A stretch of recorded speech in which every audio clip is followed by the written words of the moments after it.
critical and desperate sequence of events is about to play out, in which a police constable will be killed. Footage from their dashboard cameras shows the officers pursuing a vehicle which is towing a stolen quad bike. One of the occupants then jumps out and detaches the bike. If we see the moment again, the tow strap which was connected to the bike is left to trail behind. We can't see PC Andrew Harper getting caught in it as he chased the vehicle. His colleague PC Shaw realises what's happened. Oh. My colleague PC Harper got out of the vehicle, run after the vehicle. I've now lost him. As PC Shaw searches the country lanes for him, he soon sees PC Harper's stab vest on the road, and worse. There's a body in the road. It's fell out of the vehicle. Kempy go with the body. Before that's probably PC Harper. I just found his stab vest in the road. The 28-year-old suffered and couldn't survive the most appalling of injuries. Just a month after he was married, he was dead. This afternoon, his widow shared her devastation at a verdict of manslaughter, not murder, being returned. No verdict or sentence will ever bring my incredible, selfless and heroic husband back.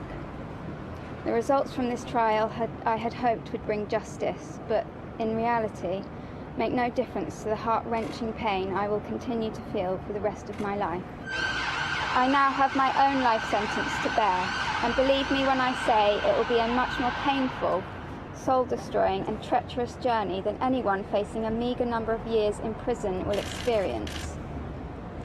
Myself and our families will spend the rest of our days missing him, loving him, and being utterly proud of the incredible man that he was. The three teenagers who were on trial denied murdering PC Harper, but admitted conspiring to steal the quad bike, which started the fatal chain of events. This was the bike's owner calling the police. Thames Valley Police, what's your emergency? I've got 4 masked men outside my house and they've got weapons. They came round earlier and now they're in my they're at my property. And what weapons have they got? Handheld things, they're all masked and they're stealing my quad bike. I'm going out there now. No, don't go out there. Later that evening, police body-worn footage shows the driver Henry Long, who was 18 at the time, being arrested along with one of his passengers. I'm arresting both of you on suspicion of murder. All right, and that's of a Thames Valley police officer.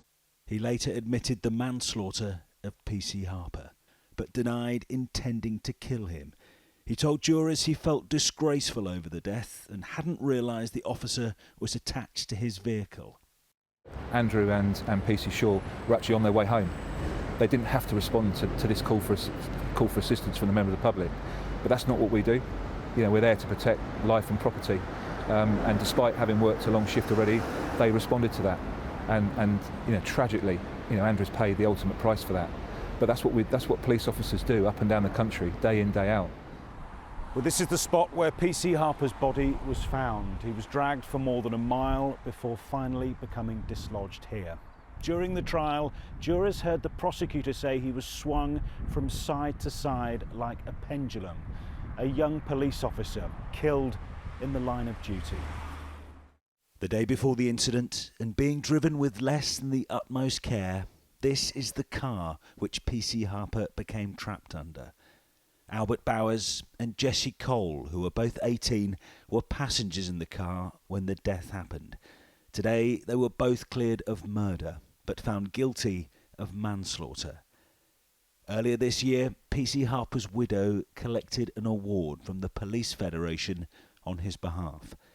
His bravery, his service commemorated after the fatal shift from which he never returned home.